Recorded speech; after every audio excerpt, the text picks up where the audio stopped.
Alrighty, today we are going to cover a game which is receiving a fair bit of attention from numerous YouTube channels. It's called 171 and being referred to as Grand Theft Auto in Brazil.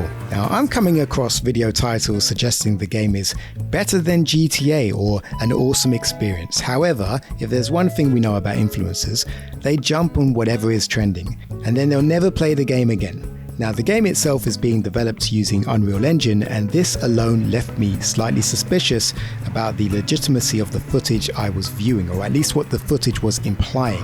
I'm a designer by trade, and I have 5+ years experience dabbling with the Unreal Engine. I know how easy it is to create what appears to be a fleshed out game in a few weeks using free assets and systems I've connected together, yet offer very little purpose or goal. Now, to be clear, I'm not stating this is the case with the game 171. However, numerous comments have alluded to this, and I think it's fair to explore these claims for 3 reasons. Number 1, the developers have allegedly received a fair bit of crowdsourcing money thus far. Number 2, the game is currently on sale for $30.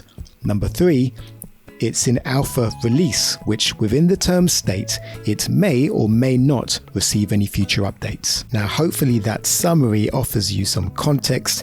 I'm Claimer. Let's take a look at the game itself. Now, just to be clear, I'm actually using a 1060 GTX graphic card in this case. I'm not at home, I don't have my expensive computer. However, this card usually runs, for example, Grand Theft Auto 5 on full settings with no issues in frame rate. I can run it at 60 frames at least. But as you can see, there is a bit of choppiness to the frames if I have it on mid to high settings. And also there is a lot of pop-up. You can see objects appearing in the distance. I've also seen a couple of disappearing bugs where you'll see NPCs or various objects in front of you and then everything will just suddenly disappear. But that's fine. You know, we should be giving indie developers some slack when it comes to issues like this, especially if the game is in alpha. So let's take a look at some of the mechanics. So in this case, I'm able to start up a drug delivery.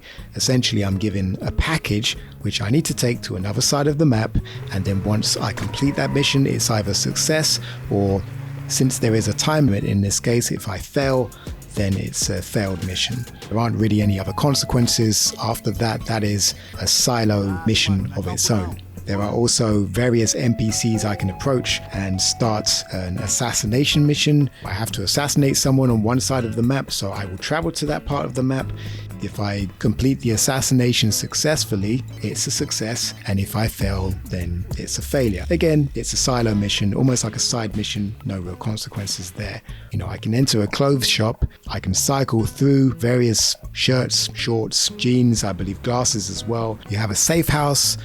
There isn't really much you can do in the house, but you can save the game. You can sell the cars, you can customize them, and you can also listen to car radios. The map size itself is relatively small. You can only go so far outside of the invisible barriers until it teleports you back to a safe area. If you commit crimes, the police are alerted and there is a police star rating. I mean, all in all, the fundamental mechanics, not gameplay, but mechanics you would expect in Grand Theft Auto are roughly here, but I wouldn't quite call this a game. It's more like a sandbox or a tech demo.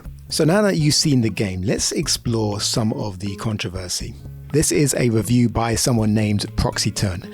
They state, the developers are literally scamming people according to a Brazilian GTA mods developer. Now, they have a link to the source of that Brazilian mods developer, which we're going to visit soon. But one thing I wanted to highlight here, okay?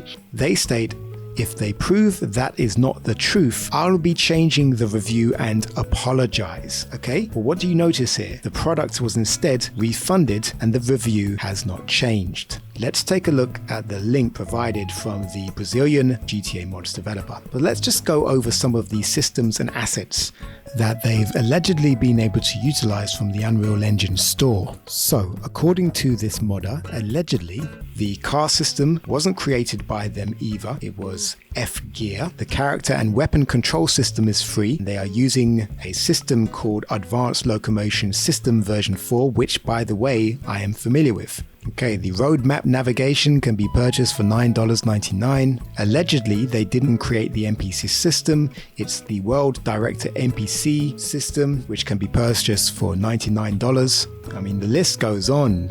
The branching river ultimate cable system, you can purchase the cables for $4.99. Okay, so look guys, you can unpack this for yourself, but look, if you are for this game, if you support the game, think about what it is that you like and then consider the various systems that can be purchased within the Unreal Engine community for a cheap price, some even being free, and then also consider what is it that they bring to the table as developers. Because if there is no story, no real mission structure, how are they able to advance forward based on the funding they've received, the fact that the game has been in development for a very long time, over 7 years, which is fine, but let's also consider, where do we go from here? I'm going to choose to remain optimistic because it's really simple. If it's in alpha stage, all you have to do is wait. Don't believe the hype, just wait until there are further updates, and not small updates. Look out for large updates. That way all of us can form a consensus on whether it's a or if this game is currently in development and there is real passion involved in this product, with the goal to create something with substance, not necessarily to compete with GTA, but to offer a product worth your buck. Now again, I am staying optimistic, and I'm sure the developers or fans of the game will see this video and perhaps take offense, but listen, I'm speaking for the people here. If it turns out to be that you guys are passionate about the game and, for example, you release a large update, I will ensure to include that update on my channel and continue to promote the game, since I think it's an awesome concept. Anywho guys, if you appreciate my efforts, do make sure to like the video. Also, if you're interested in any content related to GTA, make sure to subscribe. Have a great day. Take care. Peace.